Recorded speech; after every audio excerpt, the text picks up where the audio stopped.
میری قسمت جگانے کو خدا کا نام کافی ہے، میری قسمت جگانے کو خدا کا نام کافی ہے، ہزاروں غم مٹانے کو خدا کا نام کافی ہے، یا میرے اللہ۔ حضرت ابو ہریرہ فرماتے ہیں کہ ایک مرتبہ مدینہ طیبہ میں میرے ساتھ ایسا ہوا کہ کئی دنوں تک مجھے کھانا نصیب نہیں ہوا، بھوک کی شدت سے میری کمر ٹیڑھی ہو گئی، بھوک نے مجھے نڈھال کر دیا، لیکن اس کے باوجود میں نے مکمل ارادہ بنا لیا کہ پیٹ پر پتھر باندھ لوں گا مگر کسی کے پاس ہاتھ نہیں پھیلاؤں گا۔ اسی طرح کئی دن گزر گئے، جب بھوک کی شدت کافی بڑھ گئی تو مدینے کے ایک راستے پر بیٹھ گئے، مدینے کے ایک راستے میں بیٹھ گئے جس راستے سے صحابہ کرام رضوان اللہ تعالی علیہم اجمعین کا گزر ہوتا تھا۔ بیٹھنے کا مقصد تو یہی تھا کہ جب کسی صحابی کا اس راستے سے گزر ہوگا اور میرے چہرے پر نظر پڑے گی تو پوچھیں گے ابو ہریرہ تیرا کیا حال ہے، تو میں بتاؤں گا کہ میرا حال یہ ہے کہ میں کئی دنوں سے بھوکا ہوں، میرا حال یہی ہے میں کئی دنوں سے بھوکا ہوں، تو یقیناً کوئی نہ کوئی اپنے گھر لے جائیں گے اور کھانا کھلا دیں گے۔ اتنے میں کیا دیکھتے ہیں یار غار مصطفیٰ سیدنا صدیق اکبر تشریف لا رہے ہیں،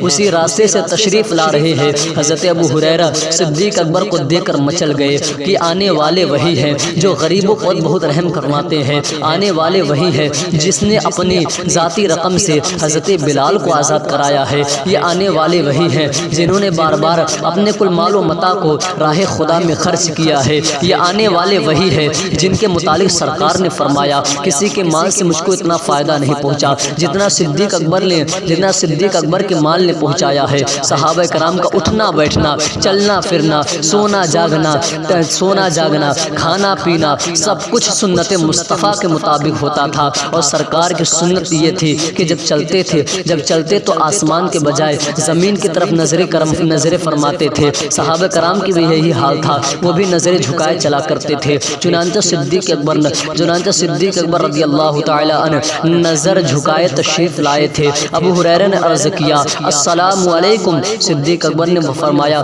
وعلیکم السلام۔ ابو ہریرہ کھڑے ہوئے اور قرآن مقدسہ کی ایک آیت کا مطلب پوچھنے لگے، غرض کہ یہ تھی کہ ہماری طرف نظر فرمائیں گے تو ہمارا حال معلوم ہو جائے گا۔ ابو ہریرہ فرماتے ہیں کہ ایسا نہیں تھا کہ جس آیت کا مطلب میں پوچھنے جا رہا ہوں وہ آیت کا مطلب کا مجھے علم نہ ہو، مگر میرا مقصد کچھ اور تھا۔ بہرحال حضرت ابو بکر صدیق نے آیت کا مطلب بتا دیا اور چلے گئے۔ ابو ہریرہ فرماتے ہیں میں نے سوچا اب تو صدیق اکبر بھی چلے گئے، اب میں بھوکا کا بھوکا رہ گیا۔ پھر تھوڑی دیر کے بعد فاروق اعظم رضی اللہ تعالیٰ عنہ تشریف لائے تو ان سے بھی انہوں نے عرض کیا قرآن کی آیت کا مطلب پوچھا، مقصد وہی تھا کہ میرے چہرے کو دیکھیں گے تو معلوم ہو جائے گا کہ ابو ہریرہ بھوکے ہیں، لہٰذا گھر لے جائیں گے اور کھانا کھلا دیں گے۔ مگر فاروق اعظم بھی سلام کا جواب دیتے ہیں اور آیت کا مطلب بتا کر چلے جاتے ہیں، اور ابو ہریرہ کا مقصد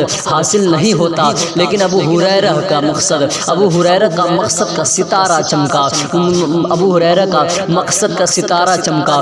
مقصد کا ستارہ چمک اٹھا۔ کیا دیکھا؟ غریبوں کے غمگسار، مدینے کے تاجدار، مدینے کے مالک و مختار، بے سہاروں کے سہارا، بھوکوں کو کھانا کھلانے والا، ڈوبتوں کو تیرانے والا، ساری کائنات کے مالک و مختار تشریف لا رہے ہیں۔ اسی لیے تو شاعر کہتا ہے وہ نبیوں میں رحمت کا لقب پانے والا، مرادیں غریبوں کی برلانے والا، مصیبت میں غیروں کے کام آنے والا، وہ اپنے پرائے کا غم کھانے والا، فقیروں کا ماوا، ضعیفوں کا ملجا، یتیموں کا والی، غلاموں کا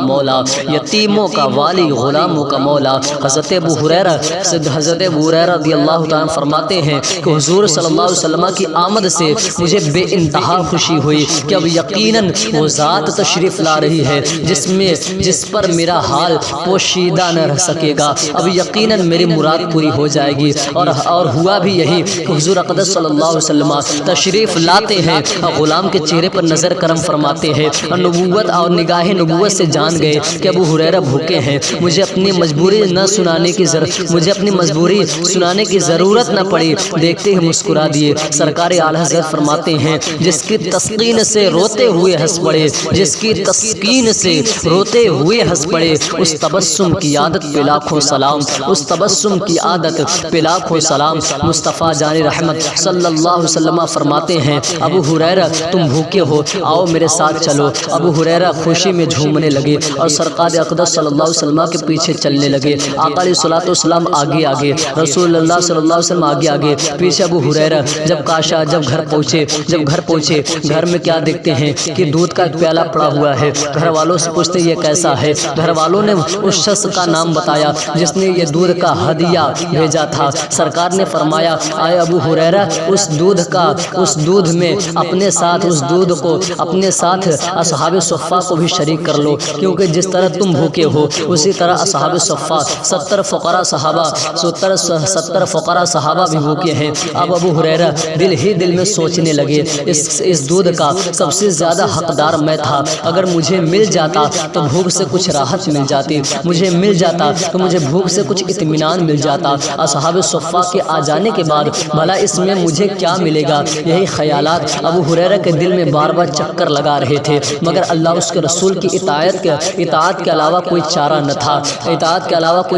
تھا۔ چنانچہ ابو ہریرہ فرماتے ہیں اصحاب صفہ کو بلا لے آتے ہیں۔ یہ حضرات اپنی اپنی جگہ پر ایک قطار میں بیٹھ گئے۔ حضور صلی اللہ علیہ وسلم نے فرمایا ابو ہریرہ یہ دودھ کا پیالہ اپنے ہاتھوں میں لو اور اصحاب صفہ کو پلاؤ۔ حضرت ابو ہریرہ پیالہ ہاتھ میں لے کر ایک ایک کو پلاتے جاتے ہیں اور جھانک کر دیکھتے بھی ہیں کہ کچھ بچا ہے یا نہیں۔ جب تمام صحابہ پی کر سیراب ہو گئے تو رحمت صلی اللہ علیہ وسلم نے اپنے دستے رحمت میں پیالہ لیا اور ابو ہریرہ کی طرف دیکھ کر مسکرانے لگے اور فرمایا اے ابو ہریرہ اصحاب صفہ کو تم نے اپنے ہاتھوں سے پلایا، اب میں تم کو اپنے ہاتھوں سے پلاؤں گا۔ ابو ہریرہ بیٹھ جاتے ہیں اور پینا شروع کرتے ہیں۔ پیتے پیتے جب شکم سیراب ہو گئے پیالہ رکھنا چاہا تو آقا علیہ الصلوۃ والسلام فرماتے ہیں ابو ہریرہ اور پیو۔ چنانچہ ابو ہریرہ پیتے ہیں، لیکن آقا بار بار ارشاد فرما رہے ہیں